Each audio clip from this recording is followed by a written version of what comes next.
ସୁନ୍ଦରଗଡ଼ ଠାରେ ସୁଶାସନ ଦିବସ ଅନୁଷ୍ଠିତ। ସୁନ୍ଦରଗଡ଼ ଜିଲ୍ଲାରେ ପାଳିତ ହୋଇଯାଇଛି ଜିଲ୍ଲାସ୍ତରୀୟ ସୁଶାସନ ଦିବସ।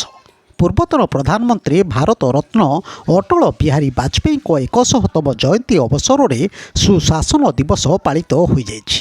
ସ୍ଥାନୀୟ ସଂସ୍କୃତି ଭବନ ପ୍ରେକ୍ଷାଳୟଠାରେ ଆୟୋଜିତ ଏହି ଜିଲ୍ଲାସ୍ତରୀୟ କାର୍ଯ୍ୟକ୍ରମରେ ମାନ୍ୟବର ଆଦିବାସୀ ବ୍ୟାପାର କେନ୍ଦ୍ର ମନ୍ତ୍ରୀ ଜୁଏଲ ଓରାମ, ଓଡ଼ିଶା ବିଧାନସଭାର ଉପବାଚସ୍ପତି ତଥା ମାନ୍ୟବର ବିଧାୟକ ତଳସରା ଭବାନୀ ଶଙ୍କର ଭୋଇ, ସୁନ୍ଦରଗଡ଼ ପୌର ପରିଷଦ ଅଧ୍ୟକ୍ଷା ଶ୍ରୀମତୀ ତନୟା ମିଶ୍ର, ପୂର୍ବତନ ବିଧାୟିକା ଶ୍ରୀମତୀ କୁସୁମ ଟେଟେ, ଜିଲ୍ଲାପାଳ ଶ୍ରୀ ମନୋଜ ମହାଜନ, ଅତିରିକ୍ତ ଜିଲ୍ଲାପାଳ ଶ୍ରୀ ରବିନାରାୟଣ ସାହୁ, ଜିଲ୍ଲା ପରିଷଦ ମୁଖ୍ୟ ଉନ୍ନୟନ ଅଧିକାରୀ ତଥା ନିର୍ବାହୀ ଅଧିକାରୀ ଶ୍ରୀ ସୁରଞ୍ଜନ ସାହୁ ଯୋଗ ଦେଇଥିଲେ। କାର୍ଯ୍ୟକ୍ରମ ପ୍ରାରମ୍ଭରେ ଅତିଥିମାନେ ଭାରତ ରତ୍ନ ଅଟଳ ବିହାରୀ ବାଜପେୟୀଙ୍କ ଫଟୋଚିତ୍ରରେ ପୁଷ୍ପମାଲ୍ୟ ଅର୍ପଣ ପୂର୍ବକ ଶ୍ରଦ୍ଧାଞ୍ଜଳି ଜ୍ଞାପନ କରିଥିଲେ।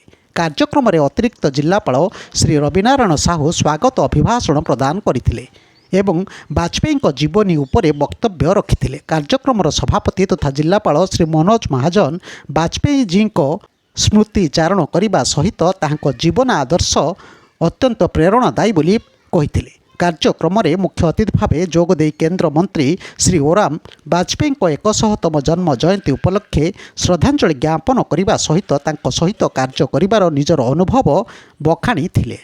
ବାଜପେୟୀ ଜଣେ ରାଜନୀତିଜ୍ଞ ହେବା ସହିତ ଏକାଧାରରେ ସୁବକ୍ତା ଏବଂ କବି ମଧ୍ୟ ଥିଲେ। ଦେଶର ବିକାଶ କ୍ଷେତ୍ରରେ ବାଜପେୟୀଙ୍କ ବଳିଷ୍ଠ ଅବଦାନ ଉପରେ ମଧ୍ୟ ମାନ୍ୟବର ମନ୍ତ୍ରୀ ଶ୍ରୀ ଓରାମ ଆଲୋକପାତ କରିଥିଲେ। ଏହି କାର୍ଯ୍ୟକ୍ରମରେ ଏକ କବି ସମ୍ମିଳନୀ ଅନୁଷ୍ଠିତ ହୋଇଥିଲା। ଏଥିରେ ଗୋପକୃଷ୍ଣ ନାୟକ, ଶ୍ରୀ ଗଣେଶ ତ୍ରିପାଠୀ, ଶ୍ରୀ ସମରେନ୍ଦ୍ର ଠାକୁର, ଶ୍ରୀମତୀ ପୁଷ୍ପଲତା ପାଣିଗ୍ରାହୀ, ଶ୍ରୀ ରାମେଶ୍ୱର ପଟେଲ, ଶ୍ରୀମତୀ ଚୈତାଳି ଦତ୍ତ ପ୍ରମୁଖ ବାଜପେୟୀଙ୍କ ପ୍ରସିଦ୍ଧ କବିତାମାନ ପାଠ କରିଥିଲେ। ଏହି ଅବସରରେ ବିଦ୍ୟାଳୟ ମହାବିଦ୍ୟାଳୟ ସ୍ତରରେ ଆୟୋଜିତ ହୋଇଥିବା ବକ୍ତୃତା ପ୍ରତିଯୋଗିତାରେ କୃତି ପ୍ରତିଯୋଗୀଙ୍କୁ ପୁରସ୍କୃତ କରାଯାଇଥିଲା। କାର୍ଯ୍ୟକ୍ରମକୁ ଶ୍ରୀ ଶେଷଦେବ ନନ୍ଦ ପରିଚାଳନା କରିଥିଲେ। ଶେଷରେ ସୁନ୍ଦରଗଡ଼ ଡିଆଇପିଆର ନନ୍ଦିନୀ ମୁଣ୍ଡାରୀ ଧନ୍ୟବାଦ ଦେଇଥିଲେ। ବ୍ୟୁରୋ ନ୍ୟୁଜ ଓଡ଼ିଶା କଥା। ଓଡ଼ିଶା କଥା ୟୁଟ୍ୟୁବ୍ ଚ୍ୟାନେଲଟିକୁ ଆପଣମାନେ ଦେଖୁଛନ୍ତି, ମତାମତ ଦିଅନ୍ତୁ, ଲାଇକ୍ କରନ୍ତୁ, ସବସ୍କ୍ରାଇବ୍ କରନ୍ତୁ ଓ ସେୟାର ମଧ୍ୟ କରନ୍ତୁ।